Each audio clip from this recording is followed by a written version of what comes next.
2 étoiles de notre pays, comme ceux de notre maillot national désormais. Vous êtes le symbole de la vitalité, de l'énergie, du dynamisme de notre pays. Cette victoire est aussi la vôtre, celle de la fraternité, de la solidarité, de la confiance et de l'abnégation. Nous ne doutons pas un seul instant que notre victoire donnera un peu plus de force à l'élan à mener au Sénégal vers le chemin de la croissance et de l'excellence. Enfin, à mes chers coéquipiers, mes guindés, mes frères, je vous tire un magnifique chapeau. Vous êtes incroyables, invincibles, imperturbables, des vrais champions, des lions couronnés d'or et de vertus de notre peuple. Je n'ai pas les mots pour vous dire à combien je suis honoré de partager le terrain avec vous pour cette victoire.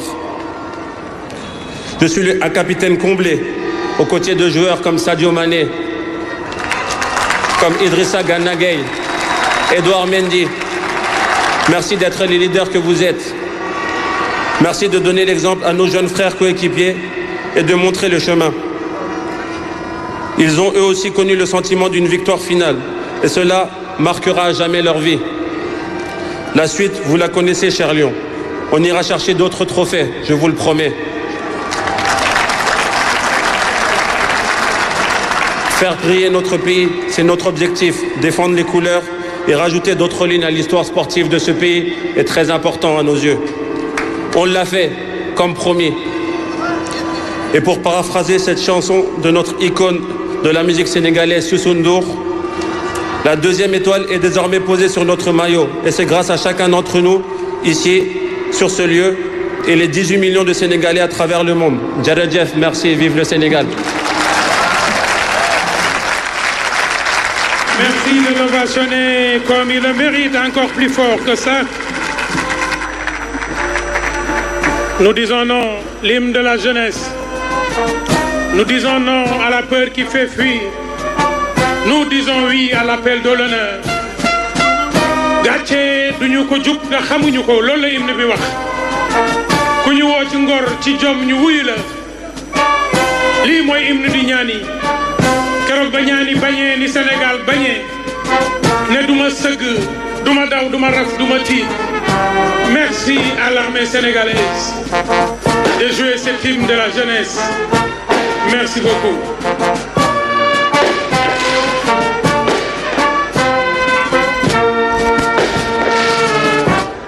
Nous allons maintenant présenter la coupe à Monsieur le Président de la République par le capitaine de l'équipe nationale.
figure royale va reposer le trophée.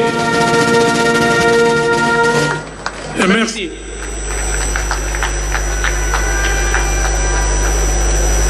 Mesdames et messieurs, l'événement national de haute portée qui nous réunit ce soir est dédié à honorer la très haute performance de nos lions de la Teranga, qui a valu notre deuxième Coupe d'Afrique en quelques années seulement. La cérémonie se déroulera comme suit.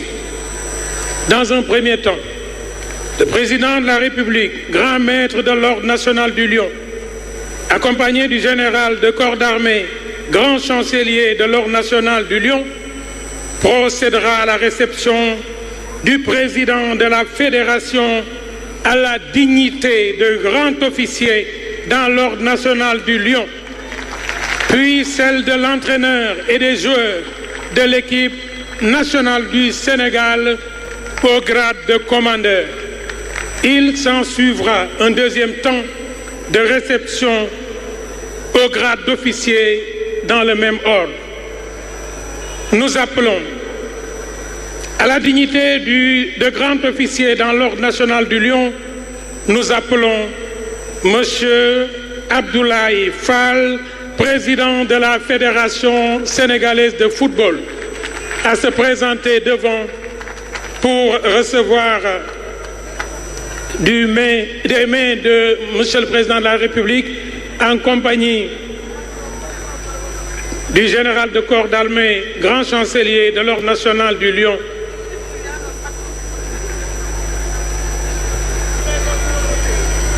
la médaille qui lui est dédiée. Cette réception marque une reconnaissance de l'État.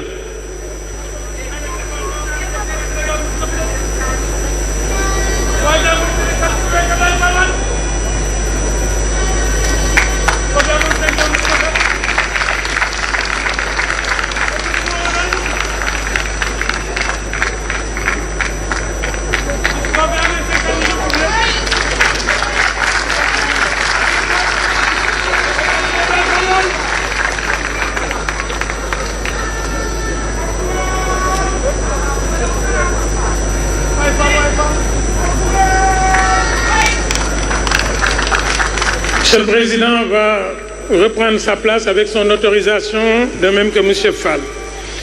Au grade de commandeur dans l'Ordre national du Lion, pour la première série, nous appelons à se présenter devant M. Pape Bouna Thiaw, sélectionneur équipe nationale du Sénégal, M.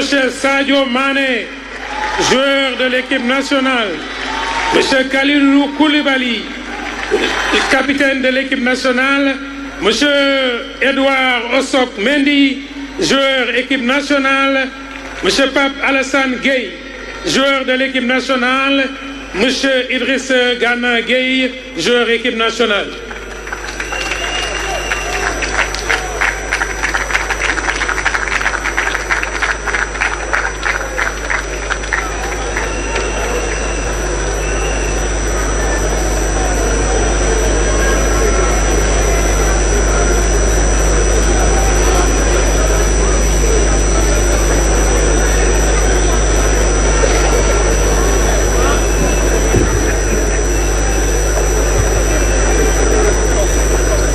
Monsieur le Président de la République va procéder à la remise.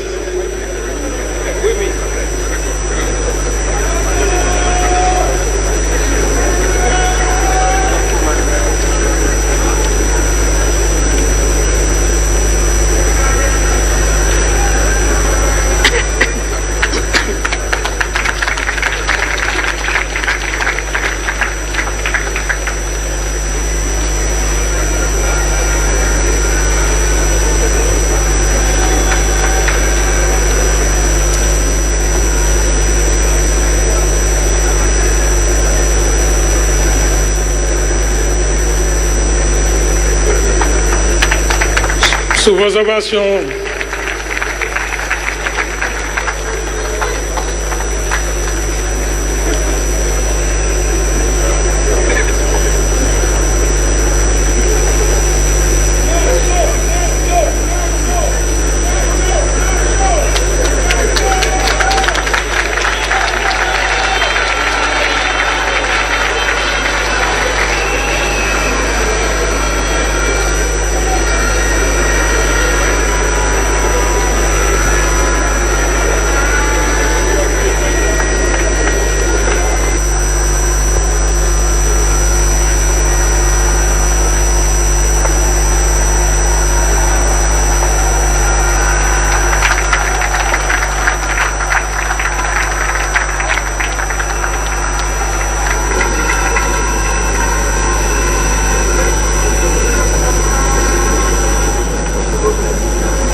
Je n'ai plus de... Merci. Après cette pause, Monsieur le Président, je voudrais demander aux récipiendaires de rester sur place, s'il vous plaît. Restez sur place pour recevoir vos écrins. Monsieur le Président nous fera l'honneur de reprendre sa place en attendant la deuxième série, le temps que vous receviez vos écrins. Merci, chers récipiendaires. Toujours au grade de commandeur dans l'ordre national du Lion, nous appelons à se présenter devant le Présidium Monsieur Ismaël Sarr, joueur équipe nationale, Monsieur Boulaye Dia, joueur équipe nationale, Monsieur Mohamedou Abibou Diallo, joueur équipe nationale, Monsieur Abdoulaye Seck, joueur équipe nationale, Monsieur Pape Matar Sarr, joueur équipe nationale.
Nous signalons aussi que 3 de nos vaillants joueurs ont des impératifs professionnels avec leur club et à cause de leur vol ne seront présents que par le cœur et par l'esprit ce soir avec nous.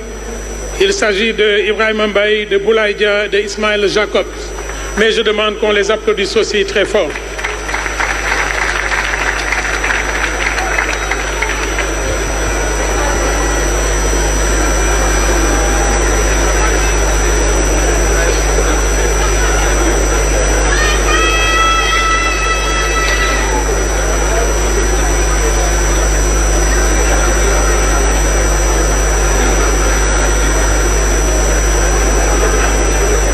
mbokk yi ñu ngi wéy ba léegi ci programme bi décoration yi des na animation yi des na discours du président de la République kon na ñëpp taxaw toogaat fi ñu toogoon.